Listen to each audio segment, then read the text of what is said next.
مساء الخير، ازيكم يا حبايبي؟ عاملين ايه؟ كل سنه وحضراتكم طيبين، وحشتوني. رمضان كريم، يعني شهر فضيل وبركه على المسلمين يا رب العالمين. ان شاء الله النهارده هنعمل صينيه بطاطس مع بعض. صينيه بطاطس باللحمه، بمكونات بسيطه جدا وحاجات بسيطه كلها موجوده في البيت وعلى قد الايد. انا معايا نص كيلو بطاطس، غسلتهم كويس بعد ما قشرتهم وقطعتهم مكعبات وطرنشات زي ما انتم شايفينهم كده، تكون لا تخينه ولا رفيعه كده عشان تستوي معايا. ما تاخدش وقت على النار. انا قطعتهم وغسلتهم بالمنظر اللي انتوا شايفينه ده. معايا بصله حجم كبير وبرده قطعتها طرنشات زي ما انتوا شايفينها كده. ومعايا قرن فلفل، ومعايا حزمه شبت على كزبره. قطعت ده كله بالطريقه اللي انتوا شايفينها مع بعض كده. اول ما بدات ان شاء الله جبت طماطم ضربتها في الخلاط وعملت عصير الطماطم بتاعي، وحمرت فصين توم وحطيت عليه الطماطم تاخد غلوه بس، علشان صينيه البطاطس طبعا كلنا عارفين بتبقى ني في ني، وده سبب جمالها. الطماطم بتتسبك معايا على النار. كنت انا قطعت البطاطس وقطعت البصل وخرطت الشبات وقطعت قرن الفلفل. انا خلصت كده مكونات صينيه البطاطس. هنروح سوا ان شاء الله على النار، نشوف هنعمل ايه خطوه بخطوه وتركه تركه، وان شاء الله تطلع معانا احلى صينيه بطاطس في الدنيا. يلا بينا. معايا حبايبي الطماطم خدت غلوه زي ما احنا شايفين كده. هنبتدي في رص البطاطس الطريقه اللي انتوا شايفينها دي. عاوزين تنزلوها ني في ني، ما تاخدش الغلوه دي براحتكم. هو جمال صينيه البطاطس ان كل حاجتها ني في ني، ما فيش فيها تسبيكات ولا صلصات. يا دوب لما الطماطم بتتسبك يكون صينيه البطاطس استوت معانا، وده سر جمالها يعني. احنا كده رصيناها.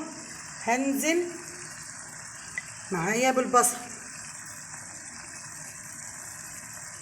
بصل والفلفل وحزمة الشبت، كل ده مع بعضه الطريقة اللي احنا شايفينها دي.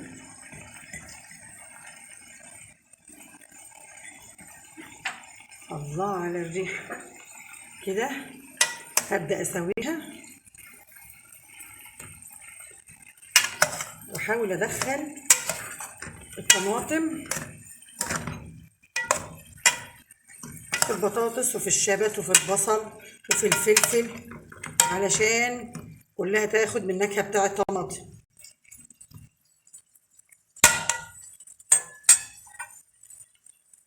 كده زي ما احنا شايفين.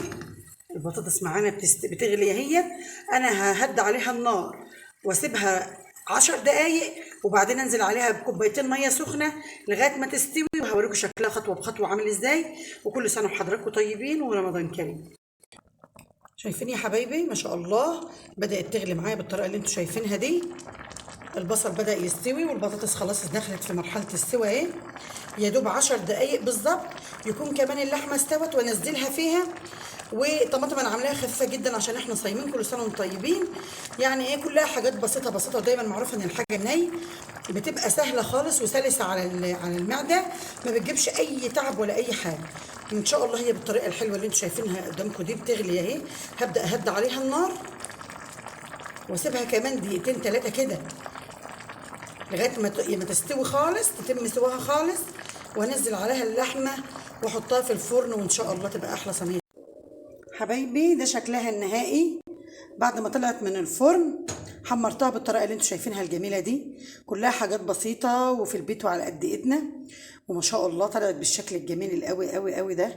بعد ما استوت حطيت عليها اللحمه وحطيت عليها كرنيب من الشوربه، وسبتها تغلي معاها غلوتين 3 كده، وحطيتها في الفرن لغايه ما خدت اللون الوردي الجميل ده. وكده خلصت معانا صينية البطاطس باللحمة.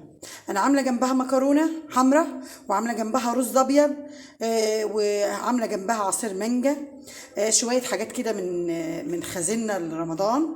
كل سنة وانتم طيبين. ان شاء الله نعمل فيديوهات كتيره قوي قوي قوي مع بعض باذن الله. واللي تطلبوه اللي انتوا عايزينه يا ريت تكتبوا لي في الكومنتات انتوا نفسكم تشوفوا ايه. والمكرونه بالذات يا ريت ما حدش يولع عليها، انت اسلقيها وسبكي لها وسيبي التسبيكه والمكرونه مسلوقه في جنب قبل الاذان ب5 دقايق. تكوني منزله المكرونه في الصلصه ومقلباها كويس وحطاها على النار، يا دوب هي مش بتحتاج اكتر من 5 دقايق بس. بعد ال5 دقايق بتغرفيها سخنه، والرز يكون لسه متطفي عليه والشوربه. يعني الحاجه اما تكون طازه احسن ما نقعد نسخن ونولع ونسخن غاز على الفاضي، مش مستاهله يعني. يا ريت تكتبوا لي في الكومنتات عايزين نعمل لكم ايه في الشهر الكريم ده. انا حابه اكون متواجده ان شاء الله طول الشهر معاكم. ده ان شاء الله ده صينيه بطاطس على السريع كده عملتها لكم، يا ريت تكون عجبتكم. ان شاء الله انا هغرف، وبعد ما اغرف باذن الله انا هوريكم انا حطيت ايه. يا ريت تنتظرون.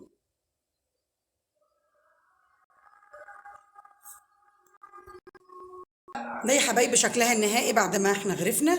معاها رز ابيض عامله معشوق الجماهير عصير مانجا، البطاطس واللحمه بالطريقه اللي احنا شايفينها وبالجمال ده ما شاء الله. ده كان شكلها النهائي بعد ما غرفناها. كل سنه وانتم طيبين، المغرب جدا ورمضان كريم وصوما مقبولا وافطارا شهيا، واشوفكم في فيديو جديد، وكل سنه وانتم طيبين.